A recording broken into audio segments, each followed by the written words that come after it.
Hey guys, this is Frank Yecker, and you're listening to Submission Radio. Hey, this is Rich Franklin. What's up, everybody? This is Chris Lieben. This is Diego Sanchez, Randy Couture, Alistair Overeem. Hi, this is Stephen Bonner. This is Don Fry. Hey, I'm Phil, Mr. Wonderful Davis. TJ Dillashaw. You're listening to Submission Radio. Submission Radio. Submission Radio. Submission Radio. You're listening to Submission Radio.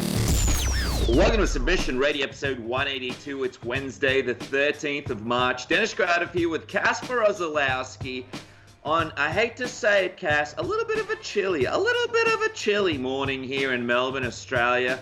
But do we have a hot show for everybody at home today? What a lineup. We got a sexy lineup, man, a sexy show. And also, I forgive you, man. I totally agree with you. It is a little bit chilly. A little bit chilly. Got my cardigan on. Got my cardigan from Japan. You know, it makes me feel like a samurai. So I feel you. Also, got this Submission Radio t-shirt, the merch. You can buy it. You can look down below in the YouTube video. You can get this merch. Represent Submission Radio. Buy a tee, buy a hoodie, buy a sick decal. You guys have been asking for it. We deliver. So yeah, keep warm, keep hot. You can keep however you like. You can dictate the temperature.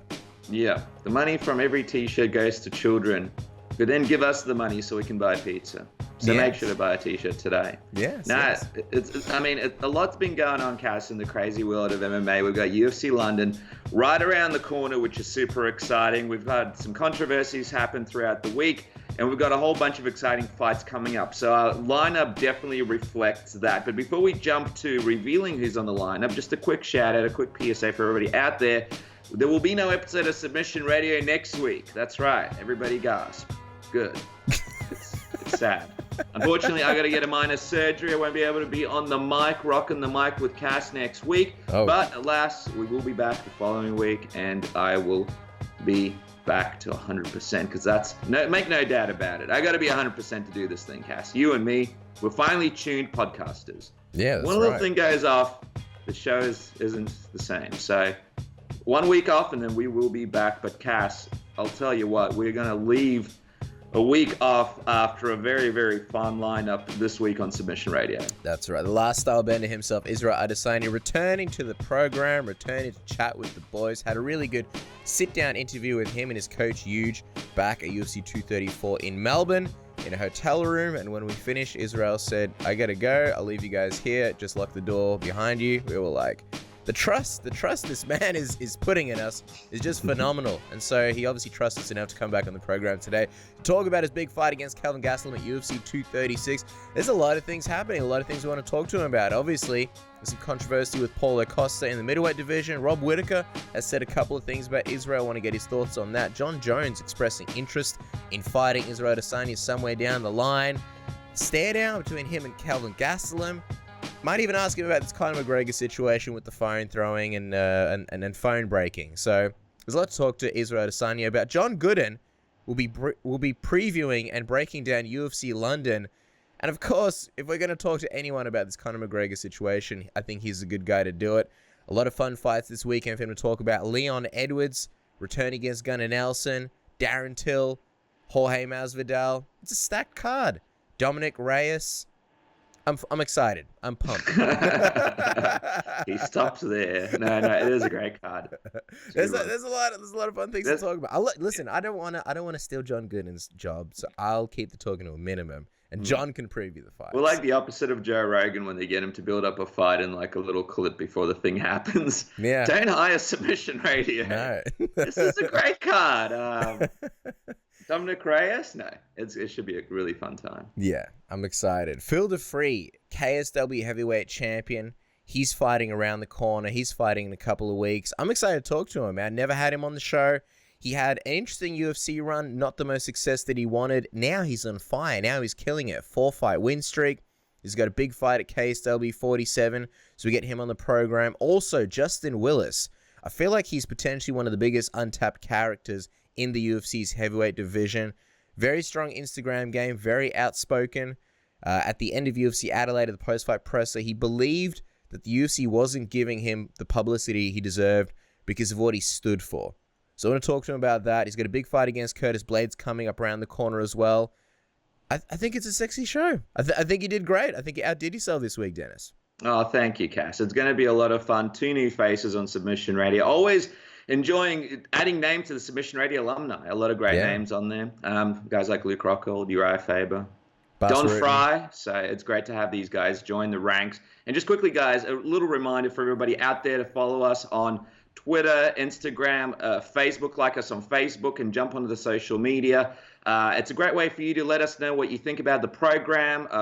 Retweet some of our content. Check out some content that doesn't drop to iTunes, TuneIn, Stitcher. And also just stay in touch with us about what's happening next with Submission Radio. So jump on there. All the content is different. The Instagram stuff is different to the Twitter stuff, and the Facebook stuff is different to both of those. So make sure you follow all of them. Don't just do one. Follow all of them. It's like Dragon Balls. Once you follow all three, you get one wish, and that is hopefully a new episode of Submission Radio, because there's nothing else that you're going to get. But yeah, it's like collect them all, Cass. It's like the Pokemon cards in '98. You know, you got to get them all. Except I think if you had 3 Dragon Balls, you'd be about halfway there, because I believe there's 7 Dragon Balls. But anyway, we're not a maths show, so chill out, guys. All right? Jesus. Got Vegeta on the back. I got Goku Super Saiyan 4. How much do we have to prove to you that we're Dragon Ball Z fans? Just leave us alone, all right? Just enjoy the sexy lineup. It's going to be a great show. Still real to us, damn it. And DM us some fun things. We can talk about life. We can talk about whatever you want. But just keep the dick pics to high resolution. No, I mean minimum. Only 1080p, please. What are these low-res dick pics we've been getting lately? Come on. I don't know if it's the grain of the dick. Yeah, I think that's the rule to dick pic. If you're going to take a photo, don't record it with a potato. Or better yet, don't send it to Submission Radio. There's plenty of other fun things we can talk about. Anyway, on that note, it's time to get the show rolling. I believe the first guest is on the line, and Dennis, you're about to introduce him. All right, guys. Our next guest is known for his fantastic work for the UFC. Commentary, interviews, features. This man does it all, and it's a pleasure to welcome him back before another big event in his neck of the woods. Jon Gooden. That's right, Jon Gooden. Welcome back to Submission Radio. It's great to have you, man. Thanks for having me on, guys. How are we doing? Doing great, man. Always a pleasure when you come on the program. First off, we've got to bring up the awesome work you've done in your 1-hour interview with Arnold Allen. Obviously, everybody needs to go to YouTube and look it up. We've also retweeted it on our Twitter as well, if you want to find the link. Thank you. It is an amazing look into Allen's life, Jon. Tell us about shooting this amazing feature, man. What was that like for you? Yeah, listen, I love storytelling. It's kind of one of the foundations of my commentary with the walkout. So I truly believe and have believed from when I started doing this that in order to make a fan attach themselves to a fighter, really believe in them and get behind them, they've probably got to be a bit more than just someone who fights inside a cage or an octagon. So if you understand their story a little bit more and it resonates, then you're gonna follow up. You're gonna just try and go on that journey with them. So it's always come from that place. I did one with Darren Till the other year, which is still doing really well. And UFC Fight Pass took it on, and I just did the same thing. I had a friend from my gym where I train, Luke. He came out with me with a camera. We hired a bunch of equipment. And when I saw Arnie whilst he was in town, because he typically trains in TriStar in Canada. So he was down on the coast, went down there, spent the day with him. He's someone that I've known on the scene for a little while. I'd been down and done an interview with him back in the day when I was, I'm not sure if it was even pre-UFC. So I've known Arnie for a little while.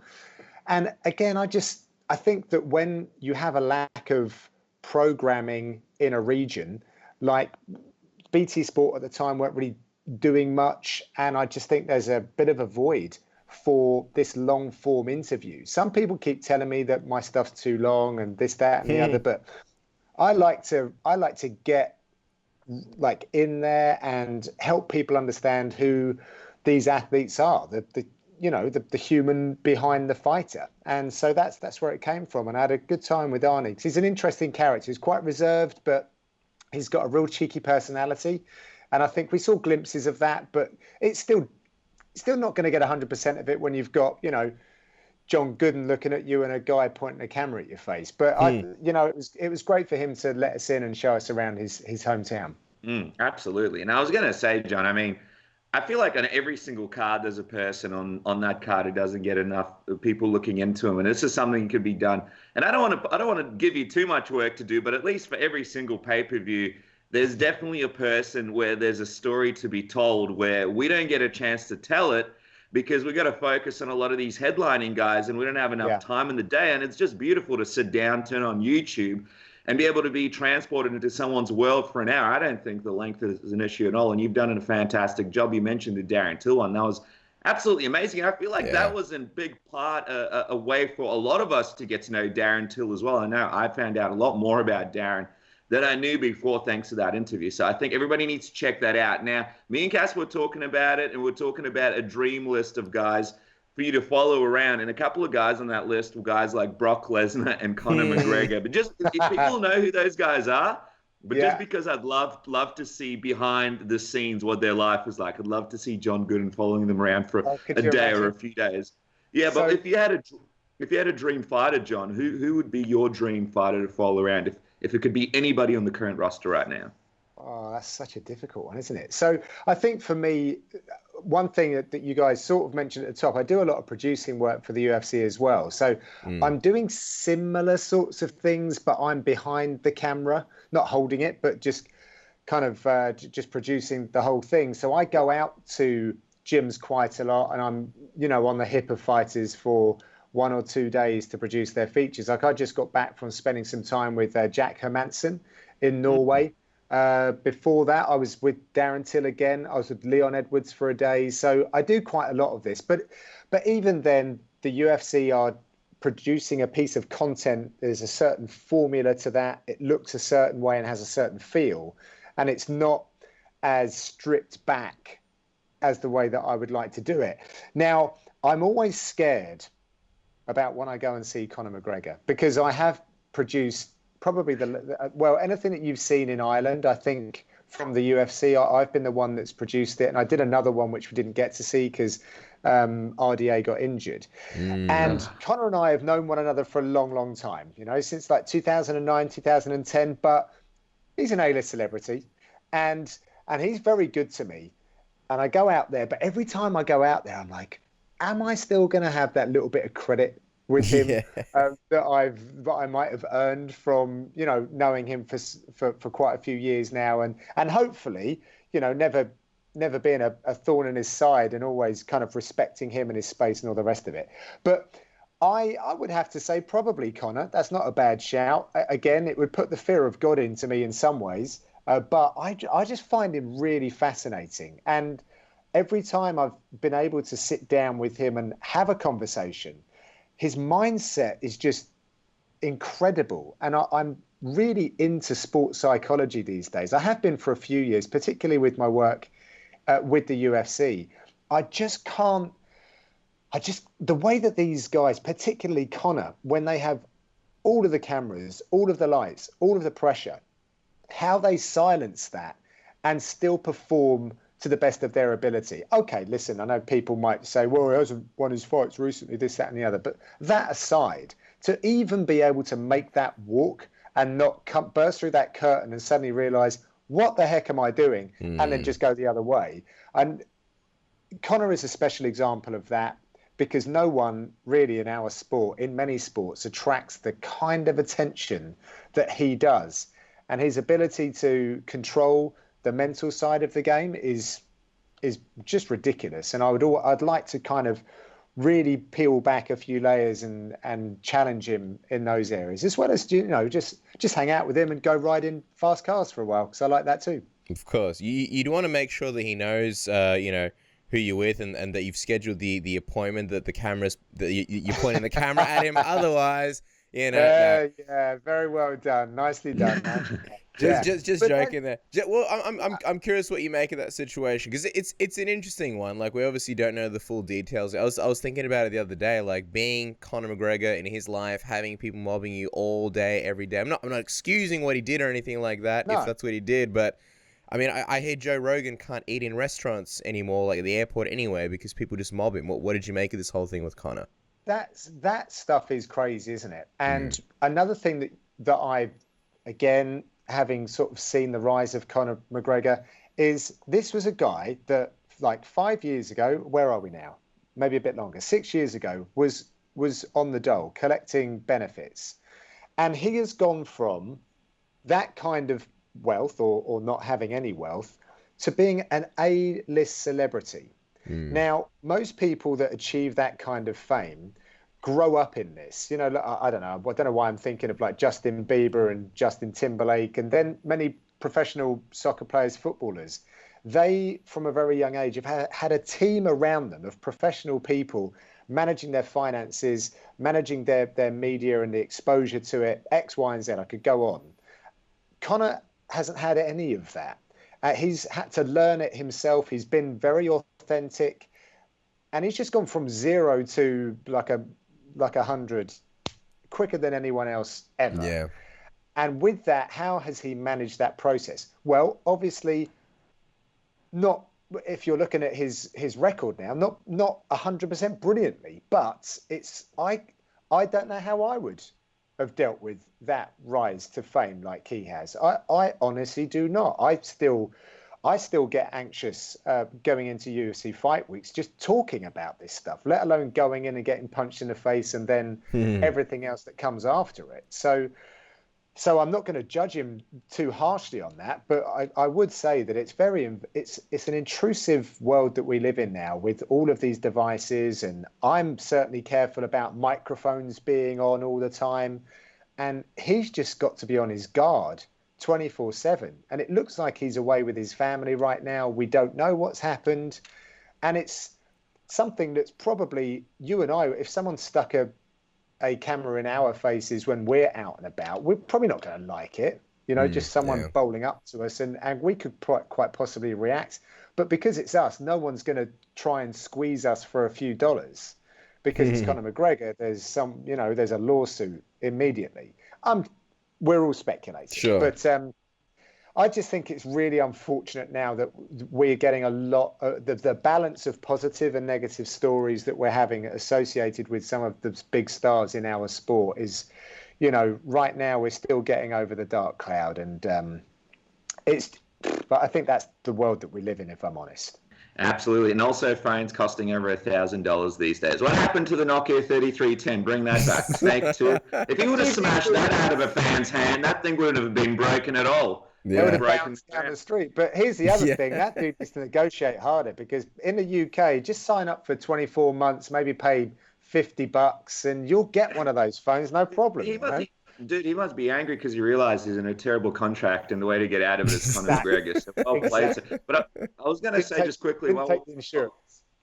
While we're on Conor, just quickly, we heard about the fact that him and Cowboy Cerrone had those issues with the UFC because they wanted to slot them in a co-main spot in July. What do you make of what's next for Conor McGregor? Because Dana White was talking in a post-fight interview. Now apparently he wants to do this Khabib rematch. Everything's sort of up in the air. Max Holloway's fighting Dustin, and everybody wants to see the rematch of Max and Conor. If you were to sort of book what's next for Conor McGregor, what would you like to see from him next? I mean, this is a fantasy thing, because it really is down to Conor. It truly is down to whatever he sees fit. And, you know, he will never shy from a challenge. We saw the way that he came back against Diaz. We saw the terms in which he came back to Diaz. They were not favourable terms, fighting up at that weight class again, for example. So he's not going to try and take an easy fight here. Not saying that they're easy fights, but if we're scaling the fights, then, you know, Khabib is the worst matchup for him out of those fights, in my opinion. I personally would like to see him come back and just re-establish himself, maybe outside of a title fight right now. I liked the Cowboy fights. I think it drew a lot of attention. It would be an attractive fight for Conor to be in. I think we'd see some interesting stuff from both fighters. Cowboy looks rejuvenated. But I like all of those fights. It really is going to just depend on what the man wants to do, timing, and probably the deal. Absolutely. Now, John, of course, Conor aside, we're going to talk to you about UFC London, because that's the big one that's coming up this weekend. A lot of fun things there to talk about, man. There's so many fun matchups. I want to start off in the light heavyweight division. I mean, there's no real clear-cut number one contender at the moment. You got Volkan Oezdemir returning to fight Dominick Reyes. Reyes, a really exciting prospect. He's been flying under the radar a little bit, hasn't really gotten the attention that he's deserved. But obviously, he's undefeated. do you think he can get past a guy like Volkan and potentially have another new exciting contender or a fresh contender at 205? Isn't it crazy how that light heavyweight division has turned so very quickly? Yeah. And I think as fans, we can get new stars are born just like that. Okay, they might not reach the dizzy heights of Ronda Rousey and Conor McGregor, but Johnny Walker, where was he? Yeah. And look at him now. Do you know what I mean? Could we have another situation like that with Dominick Reyes? From what I've been hearing from him, and I was speaking with his team earlier, like he sounds like a new guy since going over to Denver, Colorado, and spending some time with the Elevation team over there. And this is a guy who is like perfect inside the octagon and professionally. So to think that he's now up that game even more. But I did say to his team, the way that he fights, it surprises me that he has a perfect record because he's such a risk taker. He's wild. And he's not had easy fights either. So it's impressive that he's gotten to where he has. I personally think that he will look for the takedown more than what Oezdemir will. I'm not saying that necessarily is the route for him to then win. And I also know that he wants to be a crowd pleaser, so he might even just go against the grain there. But if I was a betting man, I think that the odds would favour Reyes because he's got a really nice single leg and he could take Oezdemir down. And I think from what I understand about his game as well, he's heavy-handed. If he gets in top position, then it could be a tough night for Oezdemir. But Oezdemir and Reyes are both heavy-handed fighters that come out the gate sprinting and they leave themselves exposed to getting clipped. So it really is one of those fights where it could go either way. If Reyes does get the win, though, I think that the pop that we would get in the headlines would be greater than if we saw Oezdemir come back, because we know about Oezdemir, we know about No Time, we know that, and he's fought for the title before, and I think we're enjoying seeing this this kind of wave of new talent coming through. But it's a very exciting fight. It's going to be very good. A great time as well for both fighters to be having this fight with no real clear-cut contender in the division. It's a great opportunity for whoever wins. I was thinking about that, but is it because after what Thiago Santos did, he really does look like the guy, and the fact that Jones retained his title, and now we've seen that Gustafsson's fighting Smith in Sweden. I saw that reported by ESPN. So then that does leave a few spaces. There's Jan Blachowicz. I'm not sure if he didn't sign because he wasn't quite healthy or something like that. But so really, Johnny Walker, Jan Blachowicz is in the picture, and then we see these guys. But it does to me look like it would be Santos. And again, we could end up with three wild men queuing up to fight Jones, which is quite entertaining. And if you think otherwise, you might have to debate with Dana White in the post-fight press conference why Thiago Santos doesn't make sense as Jon Jones's next fight. Oh yeah, sorry. We've also, and I keep doing this, and I've got to stop doing this because I've gone out there and defended my case. Corey Anderson. Of course, Corey Anderson is there. And I think that the reason why I wasn't mentioning Corey Anderson, or I'm in the tune of that, is having a baby or just had a baby. Congratulations to him. And it sounded like he wanted to spend some time at home, which I, as a new father would say, absolutely do that.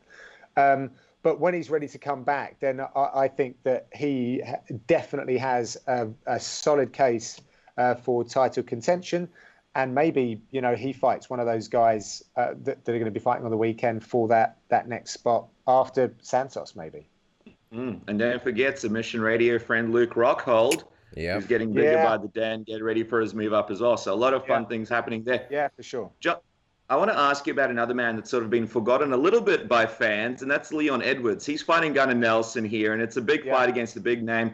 But is there a part of you that's sort of puzzled about why the UFC didn't get behind this guy more after his win over Cerrone? It kind of feels like he was forgotten about and put to the side for a little bit. Well, I think that there was a fight that was in the making between him and Masvidal. And then Masvidal had that rumored fight with Diaz. So then he was left without a fight, and now he comes back because that's a similar kind of cowboy fight, right? The Masvidal cowboy thing, like. But Masvidal obviously getting a win over Cerrone in in a fight that I think he's looked his very best inside the octagon, if I'm honest. So that would have been a nice fight. It hasn't happened, and we've seen that collection of Till, Masvidal, Edwards reconfigure. But this is a really dangerous fight for him. It's a good fight if you're a Gunnar Nelson fan, in the sense that your guy has had it really tough over the last sort of 18 months and now can come back very quickly and get right back up the food chain. If, of course, he can get past Edwards, who is flying in the UFC right now. And after Praceres had his win streak stolen, I mean, he's right up there for one of the strongest streaks in the division. Yeah, I would agree with that 100%. I got to ask you, because Gunnar Nelson, he's another sort of fascinating guy, you know, in this fight. He's coming off that incredible performance in the latest music video that the Mjolnir team have released. Yeah. I think the whole MMA community is still having a good laugh and enjoying that one, and they'll be doing it all fight week. He's obviously back in the win column. The sort of question with him has always been, yeah, he's really good at beating the guys in the middle of the road, but when he faces top guys, he's just had a few hurdles in his career historically. Do you sort of think this Nelson 2.0 now, I think since his last fight, he's focused a little bit on gaining a bit of muscle, gaining a bit of size? Yeah. We know that he's obviously been against weight cutting for a long time, so it's good to see him get a bit of strength. You know, do you think he can sort of make it into the top 10 and maybe even sort of fulfill his destiny as a contender in the UFC? He's always had it there. Like, the skill set is there, no doubt. And it's an interesting skill set as well, that blend of karate and then that huge top pressure back take jiu-jitsu game that he has, which is very transferable into mixed martial arts. So I quizzed him about this strength thing, because I heard that too. But and therefore I said, are you now cutting weight? He said, no. He said, if anything, I've put on a kilo. So I was like, right, okay. So I was going to get all excited about, look at this 2.0 version of Gunnar Nelson surrendering to, now putting on some mass to compete with the more athletic rest of the division. But it doesn't seem like that's the case. And I don't think there's any reason for him to sort of hide or lie about that.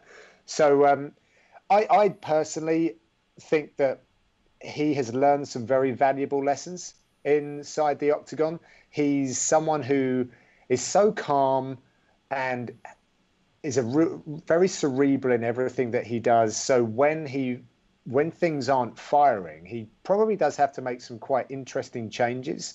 And he's not someone who's going to be very vocal and share those with us. So yeah, I'm excited to see what he comes back with. Leon Edwards was telling me he always just does the same thing, though. He comes with the same game plan. He's very good at it. You've got to try and stop that. But he's going to strike, come in quick, take you down, take you back, choke you out. And so we'll see if he's able to make it look far less linear than that in this fight with Leon, because Leon's a very measured fighter as well. Doesn't take a lot of risks. It's a very interesting fight. Those two have got a bit of history because they grew up on the same promotion, fighting around the UK as well. So it was a fight that really could have happened many years back. It's going to be fascinating. Can't wait for that fight. Let's talk about the main event, though, between Jorge Masvidal and Darren Till. Just quickly, I mean, Dan Hardy did a really good job in that UFC face-off video between Till and Masvidal, where we sort of got to see both men sit in front of each other. And you kind of got a vibe from him that there's a lot of respect on both ends for both guys. It's not going to be one of those things that there's going to be a lot of trash talk. I think Masvidal respects Till and sort of sees a part of himself in Till, and Till kind of sees a part of himself in Masvidal. Do you think going into this fight, though, if Till does end up hurting Masvidal at some point, Masvidal shoots, or does he stay true to his word and keep this thing on his feet, keep the battle going there? I think that he'd be silly not to use his full arsenal of assaults in there, and he does have a really nice single leg. I mean, the guy works out with Colby Covington all the time, and of course everyone else at American Top Team. Plus, Joel Romero is a very close friend of his who gives him a lot of pointers too. So, and he's going to be giving him a lot of pointers in the wrestling exchanges. So, this is again a massive opportunity that's presented to him. A guy who's just fought for the title in their last fight and is now trying to come back, number 3 ranked. Masvidal can steal that ranking away, and he puts together a very good case for getting in there and challenging for the belt. And he's one of those fighters, again, huge fan base with a bit of momentum and pressure. Then that's something that the UFC would certainly be interested in, I think. Particularly now we've got a reshuffling at the top. So I think it would be silly of him not to use all of his skills against Till, who is, yes, a fantastic Muay Thai fighter. He's not without his own mixed martial arts credentials as well, but we know that where he prefers to do his work. He's a big boy, and Masvidal, as tough as he is, if I was in his corner, why would you want to stand opposite him for 25 minutes? And take shots from one of the biggest guys in the division. So, yeah, I would definitely be open-minded if I was Jorge Masvidal about taking this one down to the mat. And I mean, you mentioned how big he is. How do you think this weight cut goes into the fight? Do you believe Darren Till comes in and is able to cut weight successfully, or do we see some of the issues that we've seen in the past with some of his previous weight cuts? Yeah, I feel sorry for Darren with this conversation, if I'm honest, because yes, he has missed weight before. There was a reason why he missed weights when it hit the headlines really big. And Darren, it's something that he hasn't shared with everyone because he's that type of guy. It was a personal thing, and I'm certainly not at liberty to talk about it. But there were reasons why he's missed weight on that occasion. Yes, he's big, but then he made 169 pounds when he fought Woodley. When I went down to see him in camp, he had Shefsky, a guy who, funnily enough, lives with Ali Quinta in New York, but he's an Irishman who has been staying with the guys at Team Cowbon, and he's been looking after all of his nutrition. So he's made absolutely sure that that's on point. But one of the things that Till did tell me was he thought that he got caught up in everyone else's worries about him missing weight. And normally he's quite steadfast and he's very resolute in his mind, and he doesn't let that kind of permeate his thinking, but it did. And he was worrying more about the weight than he was about the opponent. So now he has left this in someone else's hands so he doesn't have to worry about it, so that he can focus on the task at hand, because that's what he thought he was perhaps missing against Woodley. And of course he believes, run it back, I beat him. So that's where he's at. I don't disbelieve him. What people see of Darren Till online, the fun, jovial type who he does like to have fun, and probably one of the reasons why he wants to have fun in that capacity is because can we swear on this? You can say whatever you like, John. Absolutely. He is serious as fuck in the gym. Holy shit. Those guys train differently. It is silent in there. Colin Heron is like a general. He walks in there, they stand to attention. He walks near them, they take a step back away from him. You don't speak unless you're spoken to. So Darren is silent in that gym unless Colin, or if I'm there working, ask him a direct question. The only other noises he makes is when he's like exerting force doing pads, which is really scary as well. He does sound like a gorilla on the attack when he's doing it. But it is a phenomenal environment down there, and the pressure that Colin creates by doing that, he does it to try and break them so that they get these. I was saying this the other day that I'm stealing it from David Goggins, that the kind of calluses on the mind, that it just hardens them up so that whenever they're putting pressure in the fights, they're just used to it. They train that way. You do not go in there and see guys messing around, running around the mat, having lots of conversations. As soon as Colin's silhouette appears through the glass door, those guys are ready to work, and it's serious business. So yeah, take him seriously, because he certainly takes his fighting seriously in the gym. I love it. I love hearing these sort of behind the scenes stories that you can only get from someone like yourself, John, who has sat down with Darren for some considerable time. Just before we let you go, obviously this fight's great, but the other X factor in the room will of course be Ben Askren on the night. He's apparently going to be sitting ringside. And we imagine causing a ruckus all fight week. How do you like Askren for Till? If he wins, hypothetically, is that a fight you'd like to see? Also, what happens if Till loses? Do you sort of give him Masvidal? Because Askren seems pretty keen on this Till fight. He does, but I mean, I feel so bad for Robbie Lawler. I can't see past Lawler Askren. I just can't. I think that they have to do that again. To me, and it seems like Dana's in agreement. Maybe, I don't know. Actually, I don't know if I've just made that up, but he said it on the night. That's for sure. Oh, did he? Okay, so I'd like to see that one run back. And listen, Darren Till's a young man. Ben Askren has the kind of fight style which he's going to be able to continue with for a little while yet. So that's a fight that they can make down the line.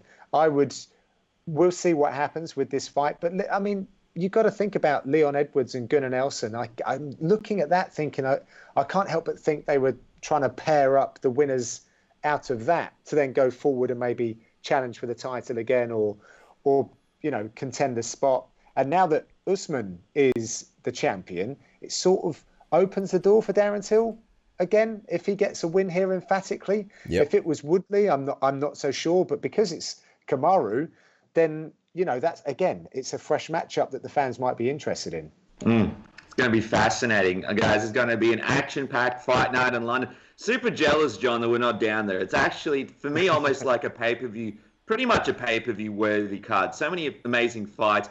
Guys, make sure to follow John on Twitter and Instagram at Jon Gooden UK. April 5th to the 8th, he will be walking 90 miles to raise awareness around mental health issues. Suicide, get this, suicide is the biggest killer of men under 35. So, guys, let's all band together. Donate now by visiting gofundme.com/the-walking-therapist. Their goal is to raise $10,000. So let's all chip in. Let's help make it happen. And of course, subscribe to John's YouTube channel as well, The Journey of Discovery. John, we could talk to you all day. We can't wait to see you soon, my friend. Thank you so much for coming onto Submission Radio. And we will be making sure to get more stuff out about this walk. It's very important for people to donate to this cause. I appreciate that. Thank you very much for the very comprehensive explanation of what we're doing. I appreciate that, guys. Thank you. Hopefully I'll be Australia bound later in the year. It is my... it honestly is my favourite place in the world to visit. It truly is. So hopefully I'll see you there at some point this year. Absolutely. You're welcome anytime. Thank you so much, John. Appreciate it, mate. Have a great one. Cheers, guys. All the best. John. Take care, my friend. Bye-bye. Cheers. Bye. Hey, this is Tony Okagui Ferguson, and you guys are listening to Submission Radio. Keep tuning in, guys. All right, guys, this is very exciting. Our next guest is the KSW heavyweight champion, who's also a UFC and Bellator veteran. He is set to defend his title on March 23rd at KSW 47 in Poland. It is a pleasure to welcome Phil DeFreed to Submission Radio for the very first time, making his debut on the program. Phil, welcome to the show. How are you today, man? Great, man. Great. Thank you for having me. It's great to finally have you on the show, Phil. And let's talk about your journey, because it's pretty exciting. Your career has spanned across UFC, Bellator, but it really seems like you found a great home at KSW. For those that haven't been to a live event, tell us, what are some of the differences between fighting for a promotion like UFC to KSW and sort of being there live? I honestly think that the production values in KSW were greater than UFC for most events. They really look after the athletes. They put a lot into the promotions. And the event's like a spectacle, I don't know, you'd have to go see one that it's crazy big events, always sell out. It's good crowd as well. I was going to say, it kind of reminds us of Pride. Like, I love watching the KSW entrances because, the lights sort of go dark, the lighting is really good. I mean, is this something that you felt was sort of like missing, I guess, a bit when you were, part of the UFC, that you sort of wish you had these kind of, more fun, more colorful entrances? Oh yeah, it's like it's fun, it's a spectacle, and the fans love it, and it's like the third biggest sport in Poland. These guys have built it from the ground up, so whatever they're doing is working for them out there, I mean, you mentioned it, how popular it is in Poland. Tell us, what's it like being the heavyweight champion over there? Do you have fans approaching you? It must be an interesting experience whenever you're in Poland with the belt. Yeah, I mean, I'm recognised more over there than I am over here in England, Wow. And they're a good fan base. I mean, they obviously want they prefer the Polish guys to win because they're their countrymen, But they're very respectful, and they're a good bunch, good bunch of fans. Have you had any crazy fan interactions while you've been in Poland, or any Polish fans in other parts of the UK? Nah, they've been all right, you know. Sometimes like you'll get the odd trash talk on the internet giving you some shit, you know. But generally they're all right. Wow, what do they say? And do they trash talk you in Polish or in English? Oh, in English they say things like "you will get destroyed your next bout." Sorry, just things like that, you know. But you gotta get them, you know. The dickheads on them. Yeah. Mm. I mean, they sound apologetic at the end, so at least that's something. No, it's not all bad, you know. They had to get it out there, you know. They couldn't not tell me. So. Yeah. Sorry, Phil. I hope everything's all right. Tell us a little bit more about the fans there, though, because we know that they're a lot more passionate about their sports. They're a little bit. I mean, it is very similar to where you are in London or Ireland, where the fans are very, very passionate about their soccer and all of the football and all the stuff that's going on. What's it like at a KSW event when a fight's happening and, you know, it's a great fight? What kind of vibe does the crowd have? What's it like being there live and fighting in front of a crowd like that? Oh, they're great. They're very passionate, you know. When you're walking out, they all come and touch your hands. It can be quite vocal, you know. Sometimes I've caused a few big upsets. Sometimes they don't like it very much, you know. But you know, I'm the international fighter. They want their guys win, you know. I don't mind a few boos, but I just got to keep winning, you know. And I think I'm winning them over a little bit. The guy I'm fighting next isn't very popular, I don't think. So I think I might be split down the middle this next bout. Oh wow! You know what's going to endear you to fans, Phil? This unicorn you've got in the background. I have to ask because it's just chilling in frame there. What's the story with this unicorn? Well, we just it's my daughter's, you know. I thought I'd stick it down there, and I didn't notice until I made the call. But he seems all right, doesn't he? He's a good boy, isn't he? Well, I think he should come down to ringside with you at the next KSW event. I feel like you have to ride him down. Yeah, you should ride him down, and then you should use him as a weapon to get into the back if things don't work out with the crowd. It makes the clocking sound. It'd be cool if it was like Kingsman. It's like you've got like the unicorn, and then you flip it on the other side, and there's like a little knife, like they have in the shoes. If the fans get rowdy, you're like, all right, boys, back up. That's quite handy, you know. Got some duct tape and a kitchen knife. Yeah. In all seriousness, Phil, you mentioned it. You're in a 4-fight win streak, 2 in KSW. Would you say this is the best Phil we've seen thus far in your MMA career? Oh, without a doubt. The opposition I beat as well is some of the best opposition. I mean, I fought some good guys in the UFC. I didn't get an easy ride in the UFC, but the last 4 fights I've had been against the world class opposition, you know. And I feel I'm just getting started. I'm only 32, which is young for a heavyweight. And I've found good form. I've had a lot of issues with anxiety in the past, and I've beaten those issues. And now I'm feeling like I can perform the best I ever have. See, I find that fascinating because obviously Dennis and I, we're not fighters, but sometimes you see a fighter making the walk and you try and put yourself in their position. Like, what would it be like for me being in the back, knowing that I'm fighting? You hear the stories, you hear about, Cowboy Cerrone, vomiting before he goes out. And it messes with your mind, even just trying to put yourself in those shoes. So can you tell us sort of about that anxiety and how did you get over it? Well, I suffer from chronic anxiety my entire life. I never noticed I had it because I've always had it, I don't know where it came from. And then in the UFC, it kind of ruined my performances and stuff. Like say backstage, everyone handles it differently. I was good friends with Ross Pearson in the UFC, and we fought on the same card. And I was sitting there terrified, and he was raring to go. He couldn't wait to go and fight this guy, and I was thinking, "Are you crazy? We're gonna have to go fight some guy in front of all these people, But I had a bad loss. I lost a guy in the local scene, and I kind of hit the bottle a little bit, and I realised something wasn't quite right with us. I was quite depressed, and my anxiety was insane. I would I would have to check the front door 5 times, make sure it was locked and stuff. Wow. My girlfriend said, "Look, there's something." I was crazy. I would lock the front door, walk down the street, and I'd be like, "Did I lock the front door? Go back, check it, leave, go back, check it again." Then I'd be like, "What, did I leave the oven on? Did I leave the oven on? Have to open the door, come and check the oven."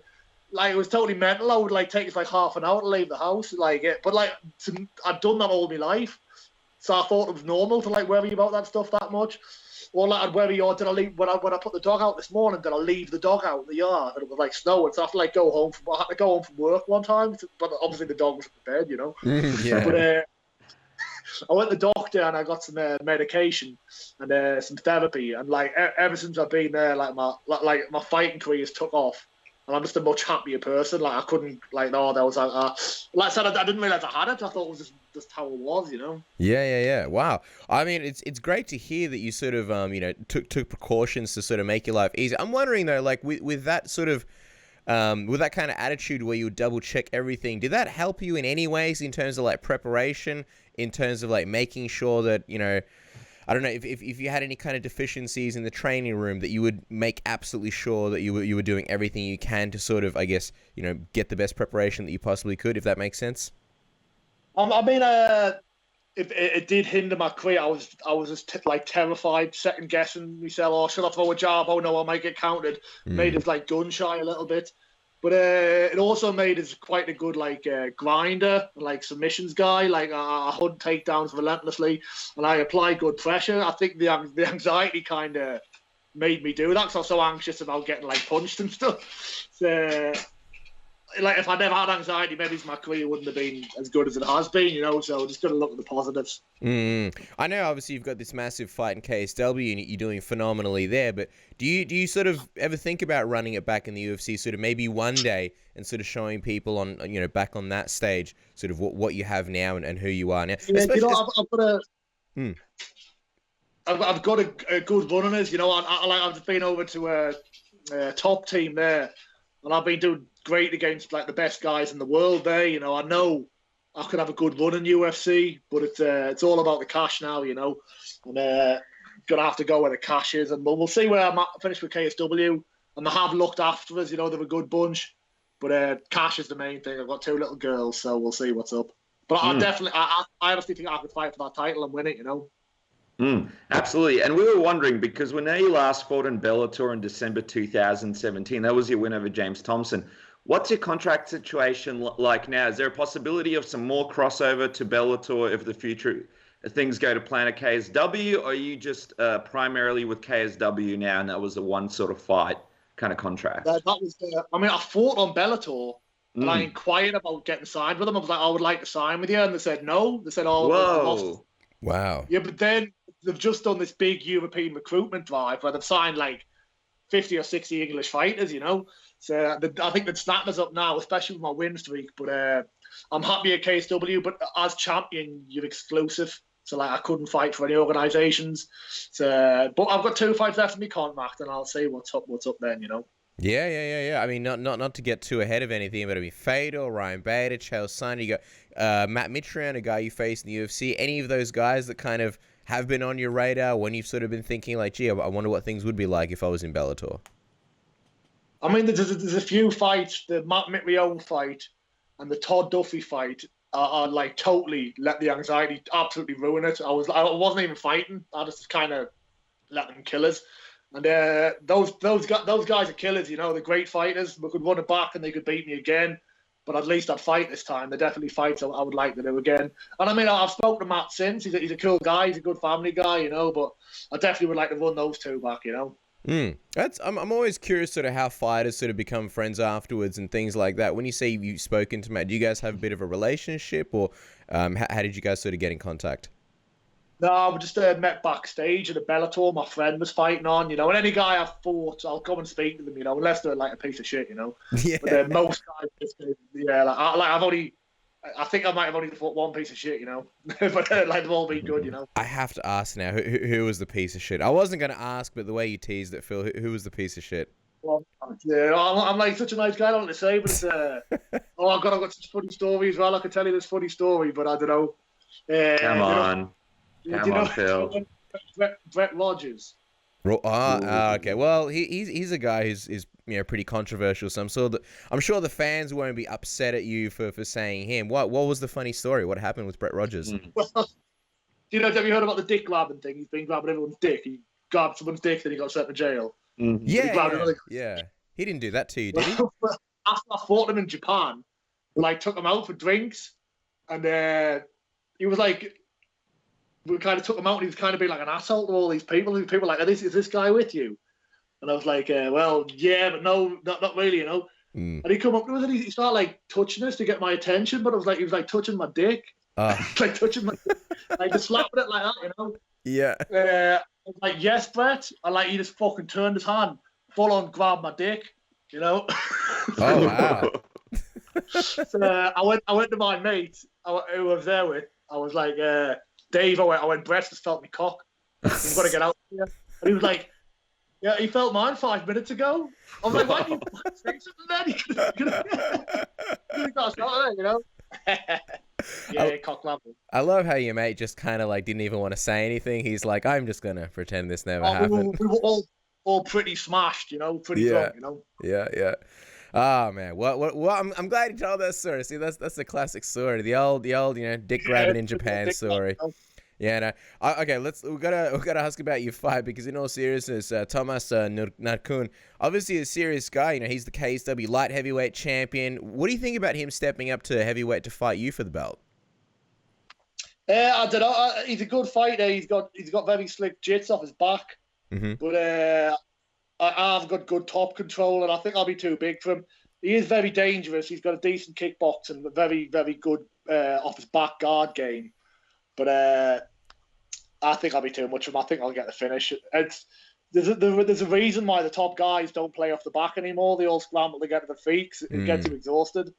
And I think he's going to find out that playing off his back with the top heavyweight like me is going to be a big mistake, you know. What did you make when you found out you'd be fighting him? Obviously, like Casper mentioned, he's the light heavyweight champion. Is this sort of a move by KSW to sort of have a champ? Or what was your reaction when you saw you'd be fighting him? Oh, I was happy, you know. I mean, I'm a good guy to work with, you know. You say fight this guy, and I'll fight him, you know. And if he's like ranked number 5 in the world, I might ask for small money. But if he's about my ranking, I'll fight anyone, you know. Especially as the champion, you've got to fight anybody. Do you feel like he's your ranking? I mean, he is the champion, but he's moving up from a lighter division. Do you feel like he's on your level? I honestly think I'm a better fighter, and generally both guys are the same skill level. The bigger guy will win, so I think I've got both things going for us. And like I said, his fighting style is unorthodox. The off the back guard play is difficult to train for. But the only way he can win, I think, is if I make a mistake. And if I do make a mistake, I'll be too strong to let him have anything, you know. I was going to ask you, what did you think about his fights against Mamed Khalidov? Because you know, he's no stranger to the whole champ fights. Yeah, but Khalidov isn't Khalidov of 5 years ago. He's a different guy. He's retired now, you know. He's getting on a bit, and he's a middleweight. You know, I'm a heavyweight in my prime. It's going to be a totally different story. Like, I've got reach, I've got weight, I've got everything, you know.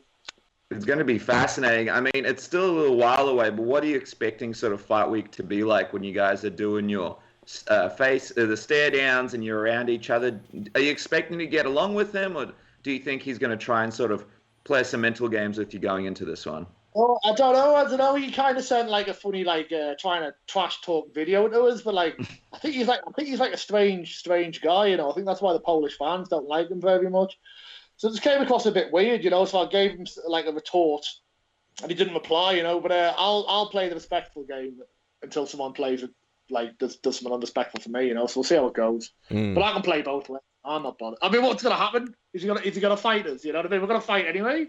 Like, what's the worry? Of course. I was going to say also, like, the thing I love about KSW, and I'm wondering what you think, sort of the way they build people's personalities. Sort of before we were talking about prior to during the entrances, but like you watch the weigh-ins.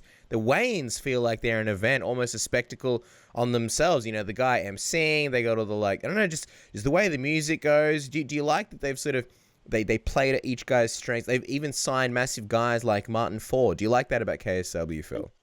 Oh yeah, I like they call them freak fights. You know, they're interesting fights. I mean, they're not the game. Like, people complain about, well, why should Martin Ford get a shot when KSW getting paid well, great exposure when he's not had a single amateur fight. But people want to see that shit, you know, and like, doesn't, you know, to be good to be an entertaining fight. You know, I like it. You know, a bit of both. But I feel like there's a place for freak show fights in MMA. Do you feel like it's also the smart thing to do, because everybody knows the UFC is kind of like, you know, the biggest and the top organization in the world, and if people are going to replicate that, it'd be very tough and a lot of them would fail. But if you know, KSW are kind of like, look, we're going to do a lot of really, really fun stuff. We're going to do a lot of different things. Do you think that's kind of what makes it work for them, that they just bring it in, you know, fun stuff? You got Mariusz, you got Puppet Monster. Like CM Punk and stuff. What's he? He's a bloody freak show fight. He's no good. You know what I mean? That's true. Like you can get your freak show. What did you have? You had James Toney versus Randy Couture. Yeah, I know James is a fantastic boxer, but UFC is no stranger to the freak show. I mean, Lesnar's an absolute monster, but he shouldn't get a shot against Cormier the next fight. It's mental. You know what I mean? No, it's absolutely true. Look, Phil, it's been great getting to know you. As we wrap up, we want to get your prediction. I mean, it's going to be exciting. KSW 47. What's your prediction for this one? How do you see yourself winning? I see myself getting a TKO within 3 rounds. I'm not going to exhaust myself, but I'll put it on him and we'll see how it goes, you know. TKO via unicorn swing. Unicorn. Get them both. Awesome. Well, guys, make sure to check out KSW 47, which goes March 23rd in Łódź, Poland. Follow Phil on Twitter at PhilDeFries MMA. Of course, catch him on March 23rd. It's going to be a lot of fun. Phil, we appreciate your time. It was really fun chatting with you. And, of course, the cock grabbing story. I don't want to say that was the highlight of the interview, but it definitely made me laugh the most, man. I've always been too nervous, you know. But you shouldn't go about grabbing people's dicks, you know. That's the moral of the story. I'm glad. Don't grab dicks. Don't grab dicks. And if you grab, tell your friend so and save him. That's it. Thank you so much for your time, Phil. Appreciate it. Good luck on March 23rd. Thank you, Phil. Thank you, guys. Hopefully speak again. See you soon. Bye. This is Chael Sonnen, and you are listening to Submission Radio. All right, guys. Well, this is very exciting. Our next guest is coming off a win over Mark Hunt and takes on Curtis Blades in the co-main event of the stacked UFC on ESPN Plus 6 card. One of the biggest characters in the UFC's heavyweight division, Big Pretty himself, Justin Willis. Welcome to Submission Radio for the very first time. I think you are maybe the most comfiest person I've ever seen come on the program. You're outside in the sun. Where are you, man? Are you on some kind of couch? No, I'm in the sauna I'm in a jacuzzi right now, you know. Prove it. Prove that you're in the jacuzzi. Well, if that doesn't get good answers out of you, Justin, wow, look at that. Usually there's a couple of women in those hot tubs, but I guess it is the middle of the day, so that's a different kind of interview. Now, before we get into having a chat about your next fight, did you get a chance to watch Junior Dos Santos versus Derek Lewis this past weekend? And what were your thoughts if you did get a chance to see the fight? Dos Santos, he looked good, but Derek Lewis is Derek Lewis. I mean, he's a good fighter, but not much of a martial artist. That's the truth. Doesn't matter. I feel like some people feel like this is almost like a vintage Dos Santos from a few years ago when he was sort of in his prime. Did you sort of get that vibe when you watched that fight at all? He fought two brawlers. I mean, come on, man. I mean, what are you supposed to do against a brawler? You sit back, be patient, wait for them to make a mistake, and you capitalize. He did his job. I don't know about that whole vintage prime thing. I don't know. I mean, you got to see a person against a person like myself or, you know, upper echelon fighter that actually is a martial artist, then you can start saying things like that. But until then, get the fuck out of here with that bullshit. Well, just speaking of that, what do you think should be next for a guy like JDS? Is there a fight that makes sense for him? Well, he should be, you know, top 4 now, top 5 at least. I mean, Stipe, I don't know, so whoever's in the top 5, you know, maybe me next. Yeah. What it do, baby? If things go well against Curtis Blades, yeah, that'd be a fun fight. They will. There's no ifs in my dictionary. You dig? The dictionary ain't no ifs, baby. It's just a win. You've got your own dictionary. What else is in there, Big Pretty? Outwork them all, brick by brick. You know, I got a few different words in there that will pretty soon be mainstream, if you know what I mean. You dig? Yeah, that's it. Well, let's set the record straight, Justin, because even though we can clearly see you're a sexy beast, where did the nickname Big Pretty come from? It came from my grandmother. You know, I was always one of those guys who, you know, it's more about soul. You know, I got a big, pretty soul. You know, so yeah, it's a little more spiritual. How did it actually come into MMA? Was it sort of self-anointed? Did you tell the coaches, like, I'm going to be known as Big Pretty? Or did they sort of cotton on to this, like, whole, like, hey, you know, someone's calling him Big Pretty, and then they gave you the nickname in the gym? I mean, I'm not shaved up right now and stuff, but yeah, I am a sexy motherfucking beast. But one of those things where my grandma, whatever grandma give you, you keep. Nobody say coaches, whoever. My grandma gave it to me, so and it's marketable and it describes who I am and how I am. So, yeah, something that's fitting. Well, it definitely made an impression in Australia. Tell us, what was your time like in Australia after your win over Mark Hunt? Because you certainly riled up the crowd in your post-fight celebration and interview. I just like to have fun, and I'm one of those guys where I live in the moment. So Australia is a beautiful place, even though it's stolen land. But it was really it was interesting, and it was also it was a blessing to get a chance to meet up and actually get a chance to talk to the real Aboriginals of Australia, a few of them. Well, I definitely want to touch on that in a moment, but one of the interesting things that you mentioned when asked how you're going to celebrate is that you don't drink or smoke. Is that sort of a conscious decision or like that you've always sort of subscribed to, or is it just something to do with the training? I work from home. Whatever I got to do to become the greatest, I do. That's one of the things where a lot of people make that mistake where I don't take time off like most people. I mean, I'm obviously smart with my body and recovery and et cetera, but there's never no breaks. Just like this next fight, he will get no breaks. And that's more of a mental mindset that I've adopted throughout life because I've had to. So he'll feel it. Right now, I don't like to want to talk too much about it, but when he gets in there, he'll realize this is spiritual war. This is so much more than just a motherfucking fight to me, and he'll realize that very, very soon. He'll feel helpless.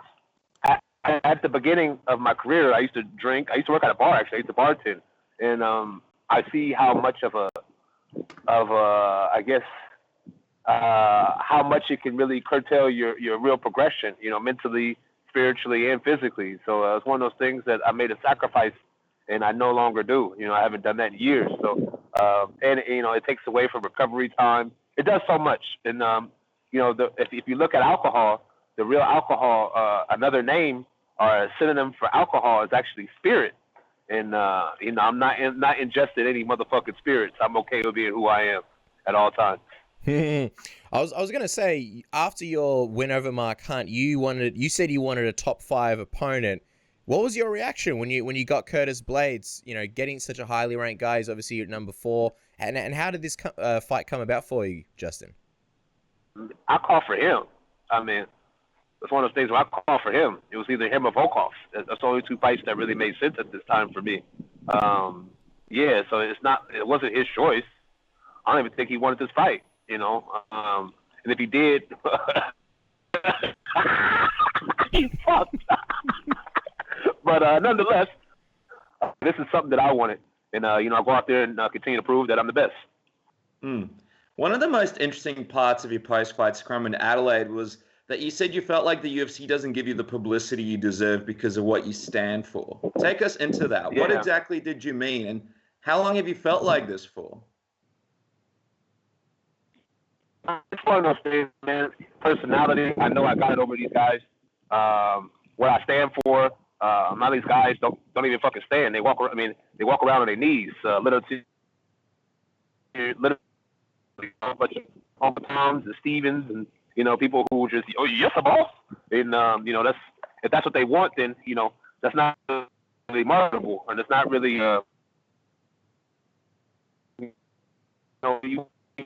they're fearful of a lot of people in this day and age. They're fearful of the unknown. And a lot of times, if I was a Caucasian and saying the same thing, I'll probably be heralded as some type of genius.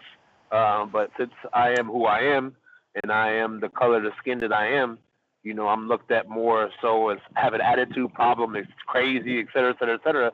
But all you got to do is go do your research, baby, which most people are doing and realize that I'm not crazy. So therefore, they fear the unknown. You dig? Take us into your mindset, because I feel like you're sort of, what makes you unique is that your Instagram is very politically orientated, like you mentioned, specifically for black rights in America. What made you want to be so outspoken? And like you mentioned, a lot of, I guess, your peers, your fighters, they're not doing the same thing. Why do you think you're sort of the only guy sort of championing for these rights and the other guys aren't doing that? Cowardice. That's it, man. If you're a fighter, you should be fighting, motherfucker. You know what I mean? This is a, you know, being a martial artist or a fighter is not just getting inside that cage. It's a life thing. It's a thing that you have to embody, and if you don't embody it, don't get in there with me, please. You're putting your life at risk.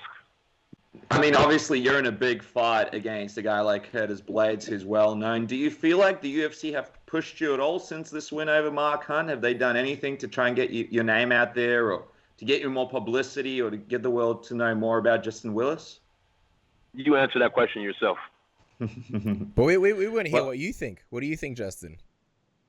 I mean, it's one of those things where, come on, man.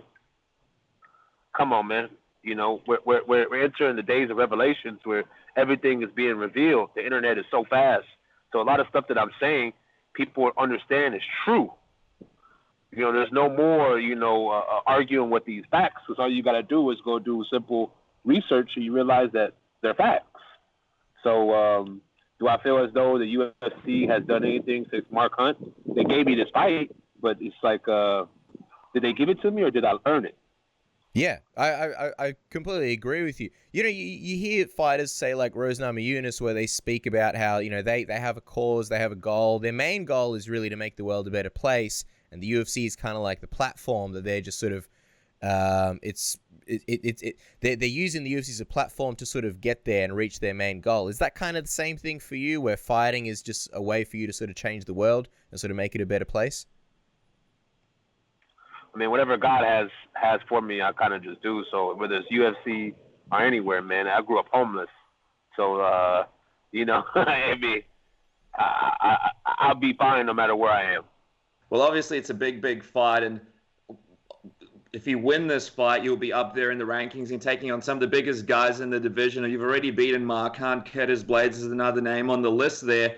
What are you expecting fight week to be like when you go into this fight? Are you expecting the chats, the conversations between yourself and the UFC to sort of take place, or you're able to sort of let them know some of these thoughts? Have you talked to them about the fact that there's a lack of promotion and a lack of a push for yourself? They know, man. They're not. These guys are smart, you know. Like I'm gonna give all these UFC fighters a few little insights. They got sociologists, psychologists, therapists, and shit walking around studying us at all times.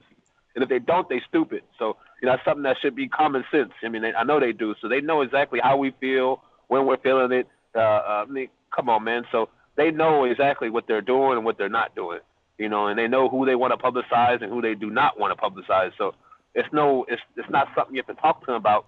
It's one of those things where they hear this. They hear this. They're going to hear this. They heard the post-fight interview where I was talking about this. They hear everything. You know, and people don't think that they don't hear everything. They're freaking stupid.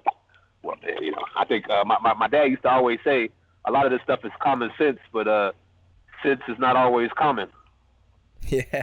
I was going to say, what happens if you don't like the term if, so what happens when you keep winning fights, Justin, and you keep climbing the ranks? Any concerns that the UFC won't push you, or do you think they'll get to a position where they'll be forced to?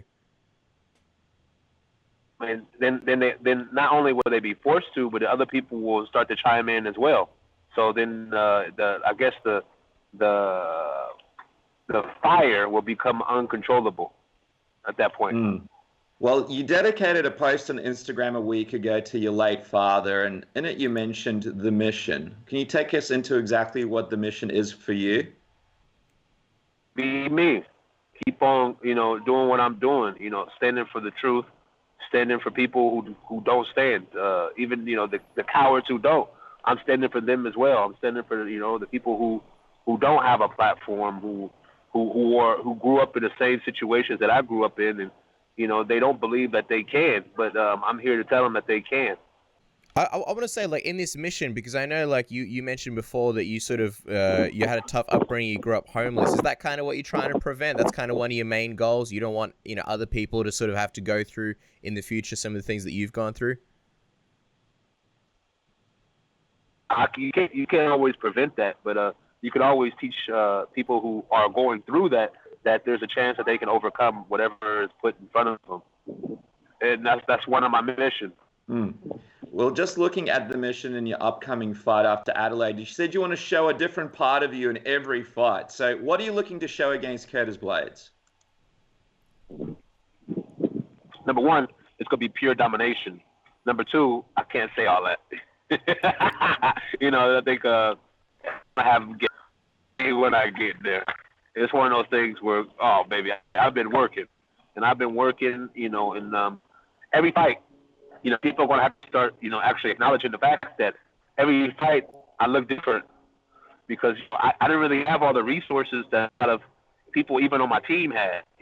I was the guy who, had to work in a different way to get to the same destination because, a lot of resources in this sport are limited or I'll say it like that. And so I had to figure out a way of figuring it out.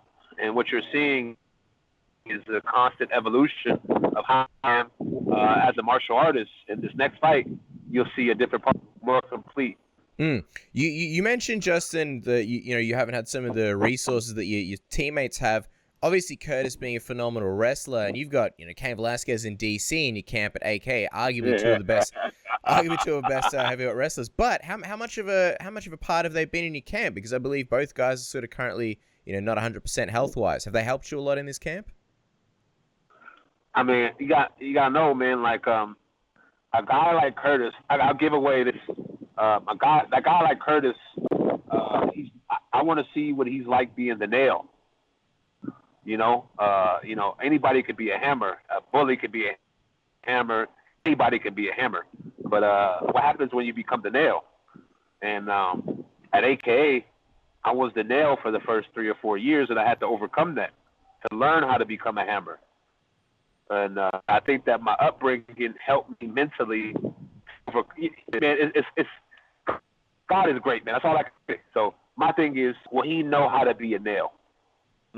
Casper mentioned the names. What's it like being around a Daniel Cormier, Cain Velasquez at this point in your career? Do they give you advice, like seeing you fighting these big names and coming up like they did? Are they helpful from the perspective of not just training, but also the mental preparation and what to expect at this point in your journey?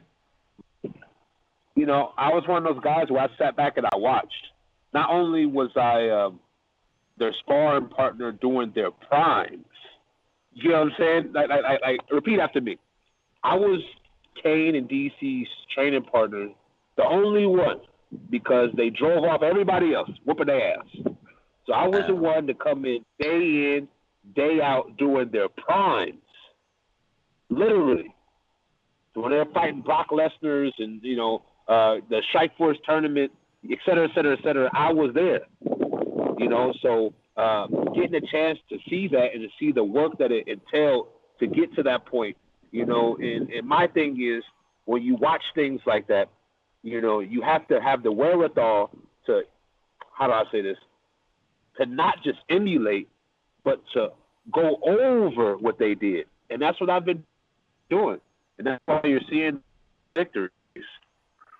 Do you feel like, I know these guys are still fighting, but do you feel like at some point it's almost going to be like a passing of the torch moment where, DC, he says he wants to retire soon, not really sure what the future lies for Cain. Do you sort of feel like you could be almost like the new face of AK and sort of carry that torch from DC and Cain?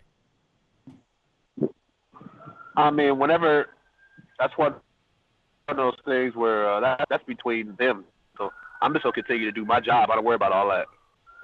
Well, we mentioned it before, Junior Dos Santos having a resurgence, but you also have Francis Ngannou. And if you beat Curtis Blades to claim the number 4 spot, you're right there.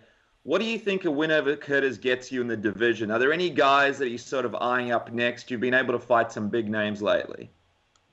Anybody in the top 5 after that. Anybody who has a number that's lower than mine can get it.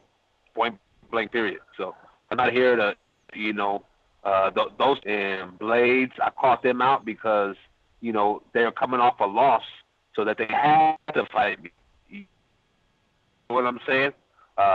So they couldn't, like the guy knew at this point, he doesn't have to, because if he's at this price, he'll fight somebody obviously with a lower than him or a person with a belt. But, after this win, people in the top 3, they're going to have to. So, I'll be just where I need to be. Do you see yourself maybe fighting for the title by the end of the year at this rate, Justin? Only God knows, man. So I'm just going to continue to win. That's all I can do is Focus on winning. That's my only focus. My only focus.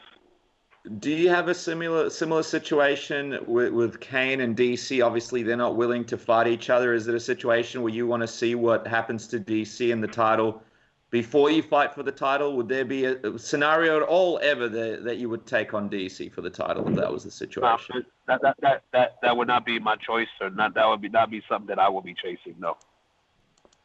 Just wondering, and I'm assuming that will be the same thing for Kane, right? If Kane was the champion, how would that work? It would basically be, if they gave you the green light, it would happen, but otherwise you would never ask for that, right?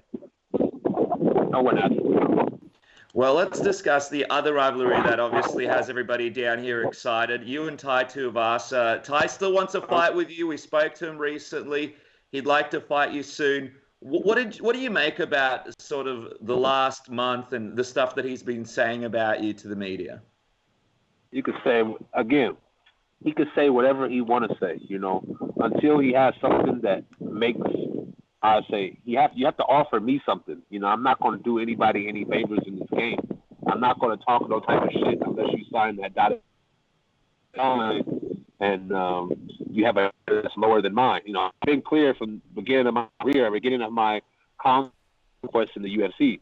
So obviously he will want to fight me because my number is lower than his. So it's one of those things where he can talk if he wants to. The man just got knocked out, and I can see that he's on the verge. If he continues to focus on myself and not focus on himself and get it better, and humble himself, he will continue the same path, and that path is of non-evolution, and you guys will see that. So yeah, I don't really focus on anything he says or anybody else says. All I focus on is becoming a better me every day. If that fight ever did come together, how do you think it would go, you versus Tai? What would it look like? I would dominate him.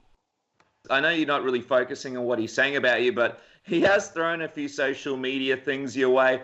What did you make about some of the photos that he put up on Instagram and some of the Photoshop jobs that he's done? Because I've noticed in the comments, you usually put in a laughing emoji. It kind of looks like you kind of get a bit of a laugh out of it. Yeah, man, he's a funny guy, and funny guys don't really go nowhere in this sport. You feel me? This is a real man sport. Not the. If you want to be a comedian, go ahead and into the comedy circuit. But I want to say thank you for the fans, and if we ever fought, I'll take all your fans. That's all I have to say.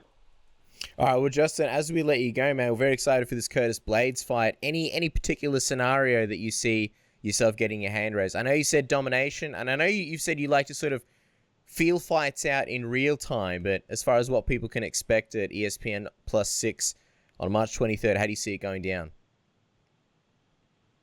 Like I said, pure domination. My thing is his game is get wobbled and wrestle. And again, I've said this already, and I've been clear. He's fighting a brick wall, so all that wobble and wrestle, that's not going to work over here. If he wants to wrestle, we could both come to see, and we'll see who the best wrestler is. If you want to box, we already know who wins that. So I'm really excited to go out there and really show my evolution and where I've really come and how far I've really gone as a martial artist. I'm just excited for the opportunity to go out there and show the world how great I am. Well, everybody needs to follow Justin on Instagram and Twitter. That's @BigPrettyMMA. Make sure to do it. A social media game is strong, and he is one of the most exciting up-and-coming guys in the division. Of course, check him out against Curtis Blaydes, the UFC on ESPN Plus 6 on March 23rd, 24th here in Australia and New Zealand. Justin, we appreciate you joining us from the hot tub of all places for your first appearance on Submission Radio. We look forward to the future ones. Who knows where you'll join us from then. Best of luck in your fight, and thanks for coming on the program. Hey, good luck. This is all God-given, baby. Keep that luck to people who don't work hard. I work them all. Let's get it, baby. All right, take care, guys. Thanks, Justin. Take care, Justin. Bye-bye. This is TJ Dillashaw, UFC champ. Listen to Submission Radio.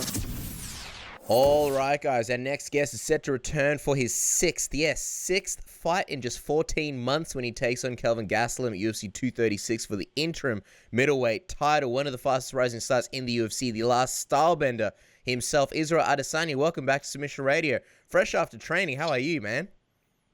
Good. I'm just on my way to go do some more filming and grab some breakfast. How are you guys? Yeah, good. Well, anytime Israel Adesanya is on Submission Radio, it's always a good time here in the office. And the last time we spoke to you was in Melbourne after you win over Anderson Silva. You said you couldn't wait to shower and just enjoy the moment. So we have to find out. What was that shower like and the moment once it all sunk in? It was beautiful. I was silent. I was in the shower sipping some bourbon and just thinking, plotting. Yeah, it was a good time. Nice. I've never heard of anyone sipping bourbon in the shower, so this is nice. It sounds good. Just looking back on that fight, what would you say was the biggest thing you sort of took away or that you learned about yourself that night, Israel, after you sort of watched the footage back? I belong, where I'm at right now. I definitely like everything I said I was going to do and getting it done. It's supposed to happen this way. So my biggest take is I'm on the right path. And he told me, stay focused and stay on the right path. So I'm where I'm supposed to be. That's what I took away from that fight. And we also took away the fact that you're a good UFC matchmaker, because when asked who you want to see Anderson Silva fight next, Israel Adesanya said Cannonier, which no media member even suggested. And then we all thought, no way that fight would happen. No way the UFC would do it. And then bang, UFC 237, the fight comes together. Another prediction comes true, Israel. How did you feel about that when you saw that? Before I wanted to be a fighter, while I was watching The Ultimate Fighter Season 1 in 2005, I was like, fuck that. You'll never pay me enough to get in a cage. But Dana White's job looked fun. Being on the back end now and seeing what he does, no thanks. But I know how to make fights. Styles make fights. Hey, I'm Styles, my man. Dude, yeah, you definitely weren't wrong about that one. Fast forward just 2 days after that fight, and the UFC were already looking to get you back in there against Kelvin. What was your reaction when they said it would be the interim belt? And also, I'm wondering why take that fight as opposed to waiting for the Rob to heal up? I feel like you're always going on holiday, then the holiday gets cancelled. I've lost so much money just from planned holidays, But yeah, it doesn't for a belt. With the new belt system, I'm pretty sure that means I get 2 belts when I get the interim, and then get to unify the belts, so everyone else can walk around with 1 belt while I'm rocking 2, and then eventually 3. But yeah, for me, it wasn't really not an issue. I just knew me and Dana shook on it. I'm fighting for a belt in my next fight, so man of his word. I'm fighting for a belt in my next fight. Paulo Costa was claiming that the UFC offered him the interim title fight against Kelvin after you declined. Can you just clarify that? Was there ever a moment where you considered not taking the fight? See how you try to scare me? Fucking motherfucker don't realize. You see that? You guys see that? Saw a little bit of it, yep. Was that huge? What happened? That was huge. I had this ready for him. Fucking hell. Is this a regular thing? Is he always pranking you, huge? He's just, we fuck around each other, but he knows today's not my day because I've just had cameras follow me the last 2 days, and they're waiting for they're setting up right now. And I don't know how the Kardashians do it. That's one thing I'll say. It's like having to. Well, they have $1 billion, Israel, so people are driving them around. Yeah, but it's not even that. Like having to retake, because it's not reality TV. Nothing just happens like that. You have to like set things up and then set up. I've seen how everything's set up now. It's not as easy as it looks. But anyway, I just sick of cameras in my face, and he can just tell. So he's fucking with me on that. But either way, what was I saying? What was the question I had before he scared me? Just Costa saying that the UFC offered him an interim title fight against Kelvin after he declined. Was there ever a moment you considered not taking the fight? I never declined that fight once. And also, how the fuck is the UFC going to offer him an interim title fight with Kelvin when he was already scheduled to fight Yoel Romero? And Yoel Romero wasn't injured, and that fight was already scheduled, was ready to go. So how the hell would the UFC then offer him an interim title fight? I don't know where he's.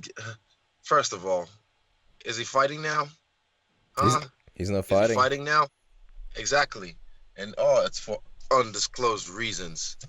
You know, the man is just.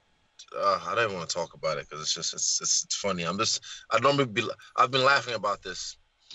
You know, oh my God, him really? He popped, or he failed a USADA drug test? Like, I'd laugh about it, but I'm just not in the mood at the moment. Sure.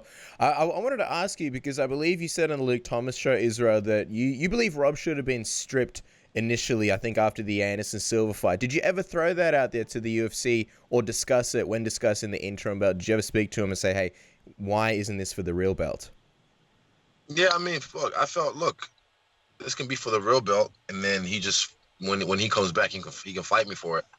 But, you know, if you're the champion, if you're that confident, what's the problem? Oh, you're not going to have your belt on you when you fight. I don't know. I don't care. I'm fighting for a belt at the end of the day, and then I'll get that belt. I don't really care about belts. I just look, he's only defended the belt, I think maybe once, because Romero didn't make weight. Well, I don't think he's actually defended the belt. No, technically he hasn't.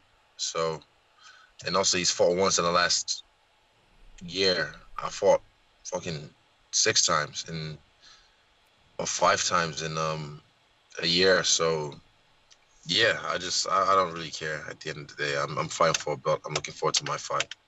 And does that, I mean, the big question is, does that mean you'll be earning pay-per-view points for the first time, given that you're fighting for a title? Because I mean, it made sense that you would have made points for UFC 234, but it didn't really look like you ended up getting them, right?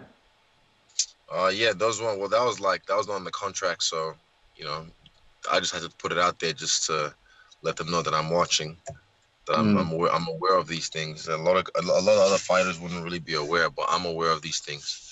But yeah, moving on up, and I'm fighting for the UFC belt, and yeah, the points are coming my way. And also, I get.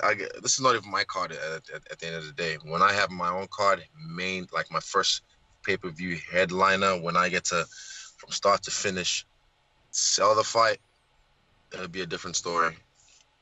I think what's exciting, though, is that assuming all goes well and then you get the interim title and you fight Rob, if and when you guys fight, because you'll be a champion, you'll then get pay-per-view points. Because I think technically that'll be, I don't know what your contract looks like, but I think that is the deal. But I was going to ask, you said that you don't really care about belts, and I've heard fighters say that before. I find it sort of a fascinating mentality. What is, I guess, the real prize for you when you fight Kelvin? Like, if you go out there, you win, they wrap the belt around your waist, will that be special for you in any moment? Or are you kind of already sort of looking forward as this fight is your big ticket to, I guess, fight Rob and win that real belt? Or is this kind of, I guess, I don't know, on your journey of development as far as beating the best guys in the division? A lot of people say they don't care about the belt, but that's not true. For me, when I say it, I really mean that. But I care about it in a way like I care about my jewelry. It looks really nice. And also what it signifies as well as being the best in the world. But I'll tell you what, I've known a few fighters in the past who I consider to be the best in the world who've never had a belt. And the belt's not always it's not always a good judgment on who the best fighter actually is. So yeah, for me, it's the belt. It's more like just me living what I've dreamed of in my head, me actually getting it done, and it's like, and new. Dana puts the belt around your waist, in that moment, it'll be cool, but I wouldn't feel any different. Rashad Evans said it best. He said after you won the belt at UFC 92 against Forrest Griffin, after you won the belt, he expected to feel different, but he never did. And I already kind of know that about myself. Like, it's not going to be any different. Like, yeah, I care about the belt as much as I care about my jewelry. I love my jewelry, but it's not everything. Do you care about fighting Rob and that fight coming together? Because, I mean, for a lot of people, and you were sort of talking to us about this a while ago, it's sort of a huge fight down here, you know, New Zealand versus Australia. It would be a massive deal wherever it happens, whether it be in Sydney or in New Zealand somewhere. Do you still care about that aspect of it, getting that fight to happen if you beat Kelvin? Yeah, I mean, I don't care if it happens in New Zealand or Australia. It's not too far over the ditch. I just want it to be historic, and in the most historic place it can be possible. If we can get it done in Auckland, that'd be amazing, or even in Wellington, that'd be cool. But yeah, it's just Australia seems like it'll have the better stadiums or the better facilities to host that kind of a event of that magnitude. And yeah, I'm not too fussed on the semantics. I just know, like, look, if the fight was in the underground garage on live stream pay-per-view, I'd still whoop it, or I'll still whoop their ass. But it just happens to be in front of a lot of people, and then streaming all across the world as well. And there's a whole pattern tree behind it. So I'm just, yeah, I'm used to it. But I'm trying to see if these guys want to go. Want to carry on? Sorry. No, that's all good. What do you mean? There's some people in front of you being silly? Nah, they're fine. It's just the camera crew. I think they're waiting on me. But I'd rather get this. Yeah. We appreciate your time, and we'll be quick. Just quickly on that, you mentioned Rob. You know, he spoke in his podcast. He said he has a lot of respect for you, but he also believes you're not as good as you think you are, and that you're on a pedestal. Your pedestal isn't as quite as high as you might think. I mean, what did you think of those comments, and does it affect any way that you think about Rob leading into this potential fight if you beat Kelvin? I don't think of those comments, and it doesn't affect me in any way. I mean, when the time comes, when I have the mic in my hand, I'm saying my thing. I'll say, you know, he thinks I'm not as good as I think I am. I'll show him I'm greater than I think I am.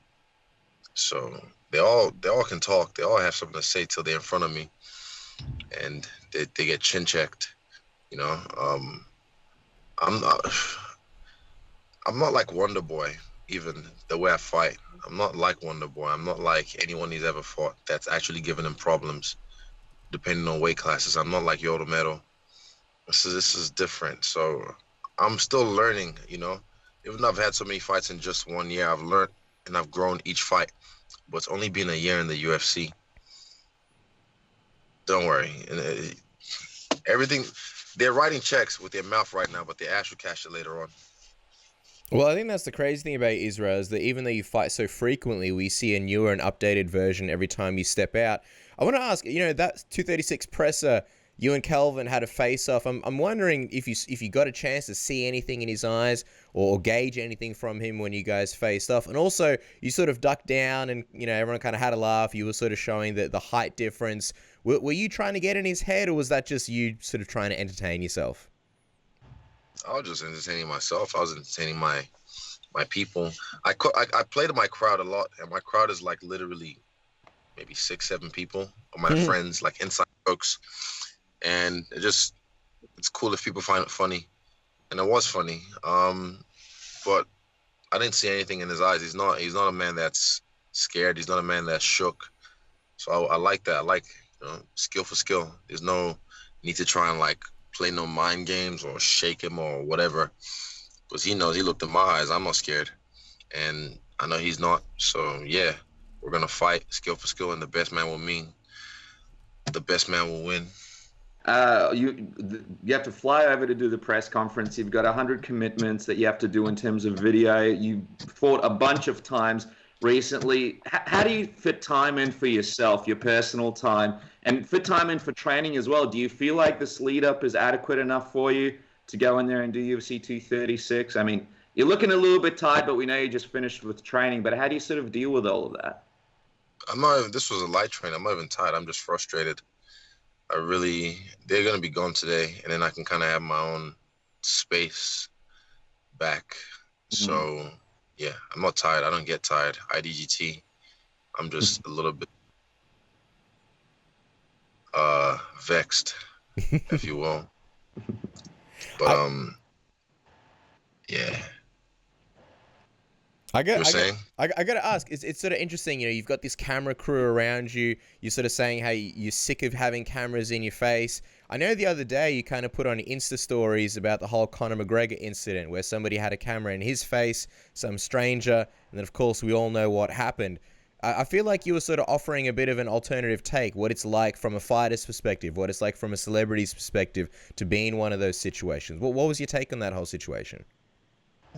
I don't know what happened. People were saying, look, it's 5 a.m. and whatever, you know, he was doing this and that. I don't give a fuck if, you know, you see anyone anywhere doing anything, you know. It doesn't give you the right to just kind of run up on them with a phone.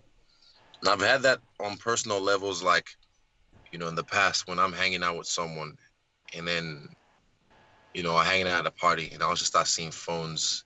You know, when you text, there's a little angle with the texting, but then when you see the phone filming, and it's just like, and I'm like, why are you guys filming me? Like, I don't like, what the fuck? And one of them was, oh, we just wanted to pick. I'm like, well, fucking ask. Don't just start filming me secretly. And that's at a party. I'm just hanging out. And yeah, I just don't feel people just, like I said, I've put so many PSAs and I've put 2 PSAs now on my Instagram, just saying kind of like, just chill, because I still don't get it. I just can't relate. Where people just scream and lose their shit. Oh my God, this and that. Like, and I appreciate it. Don't get me wrong. And it's not. A lot of people try and like pander to the fans. Are like, oh, you know, I've never turned down a fan. I don't give a fuck. If someone's a dick to me, I'm a dick back to them. But if someone's nice to me, like example, a guy came to the who through other means, through being screened. He came to the gym today after being screened by someone from the gym, just because he's a big fan and he wanted to meet me. And, you know, during my rest rounds, I sat down and I had, you know, talked to him. He was watching me train. And while I was resting, we're doing pads are huge. You know, we had a bit of a corridor. And it was just cool to just talk to someone who wasn't, you know, extra. He was just cool. Like, he just treated me like a regular person. But Kara said he's a mega fan and he really wanted to meet me. And he sent like this long-ass message, long-ass message about how he wants to meet us. And yeah, he was just like, he was cool. He was just cool. That's one thing I appreciate. He just treated me like just a person, not like something else. He just treated me like a human being.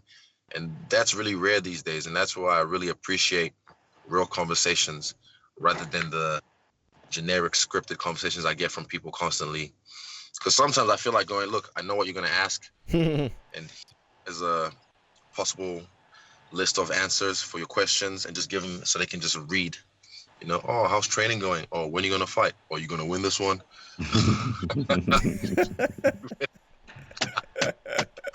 Oh, my God. Fucking, you guys have no idea. So, I mean, look, I said, fuck fame, but I love the perks. And part of it is just, part of this life is having to deal with people and deal with energies. But thing is, you got to realize people are weird. You get some awesome people, but you get like, you know, the 10% or the 20% that's just weird and creepy and douchebaggery, and they're the ones that stand out for whatever reason.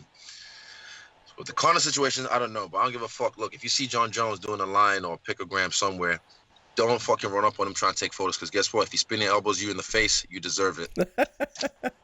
I was gonna say that's definitely real talk. That's lessons for life. Jon Jones, by the way, he actually expressed interest in fighting you. He said that he'd be very excited by that challenge. What do you think when a guy who's not even in your weight class, who's a champion of the weight class above, expresses interest in fighting you? It shows you how serious they're taking me. The smart ones, how much they know I'm a threat, how serious they're taking me. So yeah, I've and I also showed receipts. Like, he mentioned it like on fight week of 225 or 235 or whatever, and then I went back 2 weeks prior on messages with Eugene when I put the question out there, is how are we gonna beat Jon Jones?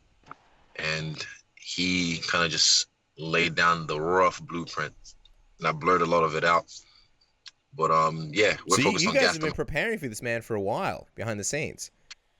Not really, no. I just kind of put it out there after my last fight. After I beat Anderson Silva, I was like, well, that's done.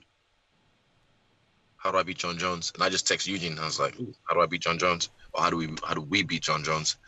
And then he just, yeah, he's like, huh, you worried about that prick? He's like, nah, let's focus on Gastelum, but blah, blah, blah, blah, blah. And I was like, oh, yeah, sure. Well, we're focused on 100%. Everything's focused on one man right now. that's just like, look, Jon Jones and Silva talked about fighting each other for years as well, but that never came to fruition. This, I feel, is different. So, yeah, I look forward to that challenge as well.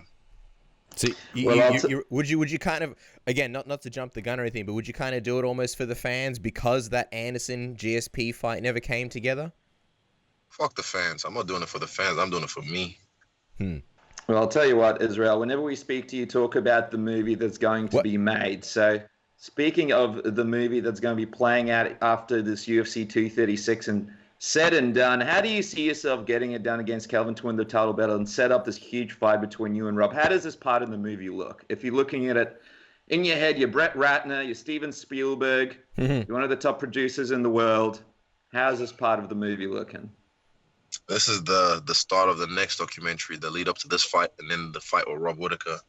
So, yeah, this is the start of the next movie. And how do I get it done?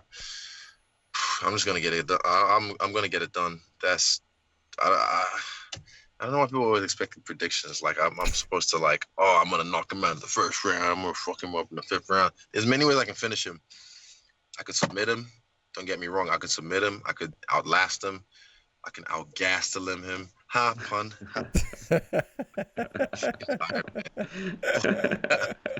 I'm dry right now. My lips ain't even dry how dry my fucking jokes are. I'll get it done. Just mark my words. I will get it done. Just remember that. You're going to go out there, you're going to feel the fight out in true Stylebender fashion. We can't wait. Follow them out on Twitter and Instagram at Stylebender. A lot of PSAs, a lot of excellent stories, a lot of storytelling in general, a lot of insight. Obviously, the man takes on Kelvin Gastelum at UFC 236, April 13th. It will be the 14th in Australia and New Zealand because of the time difference in Atlanta, Georgia. Israel, man, we know you got a lot of cameras in your face, so we really appreciate you taking the time, sitting down with us, letting us in your life for a little bit, dropping some real talk. Good luck on April 13th. Appreciate it. Thank you so much. Easy ass. Cheers, guys. See you. And there he is, Israel Adesanya, man. I'll tell you what, Cass. You and me, we've had a very interesting relationship with Israel. He's been really, really good to us, and his coach, Eugene, obviously at City Kickboxing as well. But I have to, again, remind everybody, and I feel like I've done this a few times before, if you want to get a look at Israel that's sort of a little bit different, we really suggest you jump on our YouTube channel and look at that interview that we did with him and his coach, Eugene, because... Ahead of UFC 234. Ahead of UFC 234, because there was something about that interview, Cass. There was a certain magic in the air, and we saw their relationship, and you kind of got to learn a little bit more about Israel and a little bit more about Eugene, and got to know a little bit more about the way they think and the way they come towards fights. So when he mentioned Eugene and the whole Jon Jones thing and calling him up and that whole thing, it just reminded me of the conversation with those guys. Eugene messing around with him, coming up, trying to spook him in the car. They have a remarkable relationship. So make sure to check that out. And of course, City Kickboxing, if you're in New Zealand, there is no better place to stop by. The gym is literally popping out UFC fighters left and right. So... And just quickly on a side note with that, Cass, I've seen on social media there was a dad and a son who went down to City Kickboxing, and they let them come in and they let their son take photos with everyone and they let the son train with everyone. And it's just like what Israel said. I guess they have some kind of system where they check if it's some kind of crazy that's trying to hurt one of the fighters. But in general, they're actually, a great family-orientated gym that lets fans come in and experience unbelievable things. It just really shows you what the gym's about when you have such huge superstars and they still allow access to fans, especially leading into UFC 236 with Israel, him talking about this fan coming in. It's absolutely unbelievable. That's a crazy thing. I think sometimes you get a little bit, you get used to things, you get almost a little bit jaded, but that's a brilliant point that you made up. He's fighting in arguably the biggest fight of his life, at least in his UFC career, for the interim belt, and he's got a fan that came in, and Israel just allowed him to sort of sit around, chat, watch him train. That's crazy. He could have been a secret spy sent in by Kelvin Gastelum for all he knew, but Israel was like, you know what, that's cool. Just going to chill with this guy and be real and have a real chat. I like that. Very good, trusting us in his hotel room, like you mentioned, Cass. Now, as we wrap up, quick movie review. We've got to give out those Timothy Johnson mustaches. Otherwise, they disappear. They vaporize into dust. Quickly, Instant Family with Mark Wahlberg and Rose Byrne. Tell you what, man, this movie right here, I'll tell you something interesting. This is going to shock a lot of people. I've actually been put off Mark Wahlberg a little bit recently. Oh, wow. He's been putting out a lot of shit. And there's a lot of movies that he's Tell in. us how you really feel. Yeah. I mean, I'll tell you what. He's been putting out some terrible movies. And I'll just read out a couple of the movies that he's put out that have been absolute dog shit. Let's have a look here. I'm just on the man's Wikipedia, because he puts out so many movies that honestly you don't even get a chance to go through them, because they can't come out one after the other. There was the Gambler movie. Do you remember that one, Cass? That was really bad. I remember watching that. I like Mark Wahlberg, usually, so I was pretty pumped. And then at the end, I was like Krusty the Clown. I was like, what the hell was that? The ending. Yeah, where'd that go? That was absolutely terrible. Mile 22, which I haven't seen, but people are saying is one of the biggest pieces of crap ever. Oh, no. Who could forget his stint in the Transformer movies? Now, I'm not going to put the blame on him there, but Jesus, man, that was some rough stuff. So when I saw that he was out in a movie with Rose Byrne, it was supposed to be some kind of drama comedy thing about adopting kids. Naturally, I thought it was a piece of crap. But to my surprise, to my huge surprise, it actually ended up being one of the favorite movies that I've seen this year thus far. Oh, now, Rotten wow. Tomatoes give it 82%. I'll give it 3.5 Timothy Johnson mustaches. Why not? I feel good. And it's a great movie. It's actually a true story about a family that ends up adopting 3 kids. The fact that it's a true story kind of adds a little bit to it. Obviously, it's Hollywood, so true stories, could be as far as, there were 3 kids at some point in these people's lives. But, Tom Segura is in it, Cass. Tom Segura, who people don't realize actually follows Submission Radio on Twitter as well. So no way, really? There you go. People don't realize this. I didn't realize Tom Segura. I'm just checking right now to make sure he's still doing it. Alistair Overeem used to follow us, not anymore. Breaks my heart to the day. Tom Segura, we still in with Tom? Still bros? Okay, no, I don't think Tom Segura follows us. Maybe he never followed us. I've been telling people he follows us all week long. Maybe I don't like this movie as much as I like. All right, 3 Timothy Johnson mustaches. But anyway, you guys need to check it out. Instant Family. It's a fantastic movie with a lot of comedy. There's some tearful bits. The kids all do a great job at acting. Not a fan of Rose Byrne. I think she's dog shit as well. And she's from Australia, really? Too. I literally just followed her on Instagram because I was like, how could I forget my future ex-wife? That's going to be an Instant Family story right there. Yeah, I love me. Well, you like her, Cass. Well, big fan. Good. Yeah. Well, this is good because Instant Family is a pretty good movie, so I recommend you check it out. And you know what? That's unfair. She was good in that Bridesmaid movie. What about Two Hands? Two Hands with Heath Ledger? That's a classic Australian movie. Movie? Two Hands. The one with Heath Ledger. He's a young kid. He has like drug money and he's got to pay people off, and then he goes to the beach for a quick swim and he puts the drug money like in the sand, and then he comes back and these 2 kids steal the money, and people are after him. Rose Byrne is like this chick. Oh God, makes me fall in love with her all over again just thinking about that movie. I'll tell you what, she is definitely, now I'm going back on everything, she's definitely carved out a niche for herself. Maybe not dog shit, maybe human shit. I don't know. But anyway, check out the movie Instant Family, 3 Timothy Johnson mustaches. Oh, and just quickly, Cass, I saw Captain Marvel as well. Oh, how was that? Look at this double movie review. Wow. Saw Captain Marvel as well. I actually really liked it. I really, really liked it. I thought it was a really fun movie. Check this out. I was never a big fan of Brie Larson. Wasn't she in The Gambler as well? She should take partial blame. Yeah. Probably was. Yeah, she was in those. She was in 22 Jump Street or whatever. She was one of those movies. Oh. Anyway, she won an Oscar. She's 29 years old. She was born in Sacramento, California. How about that? I hate when people are the same age as us, but way more successful than us. Dude, I'm 1 year older than her, and my life's gone to shit. So. Fuck. And it's even worse for me. At least you're on the same sort of playing field. I'm not even in the field anymore. They ejected me years ago.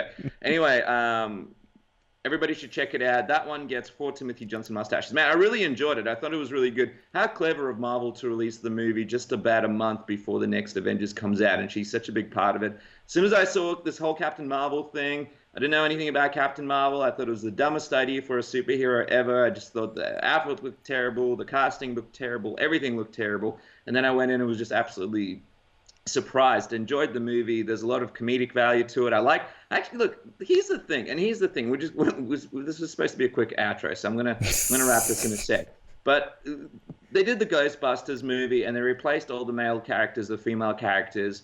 And it just didn't work. But I don't think it didn't work because of the fact that because of a gender thing. I think it didn't work because Ghostbusters, for all of us, was always such a movie that we held dear, and those characters meant a lot to us. So it wasn't because they were women, it was because the movie itself just didn't really represent Ghostbusters, what many people felt like Ghostbusters was about. Whereas in this movie, you have a bunch of female leads, but they kill it. They absolutely kill it. The movie works, and it's kind of like the movie doesn't go out of its way to make sure the leads are female. It makes sense for the leads to be female. The females do a fantastic job in those leads. So I think sometimes when movies are formulated with like, oh, hey, we're just going to make heaps of money from people because it's popular to have females and leads, that doesn't work. But when you put together a movie that actually works out with the timing of the Avengers movie, with Brie Larson being such a great actor, with the storyline, it ends up being a for Timothy Johnson mustache rated movie. So wow. There you go.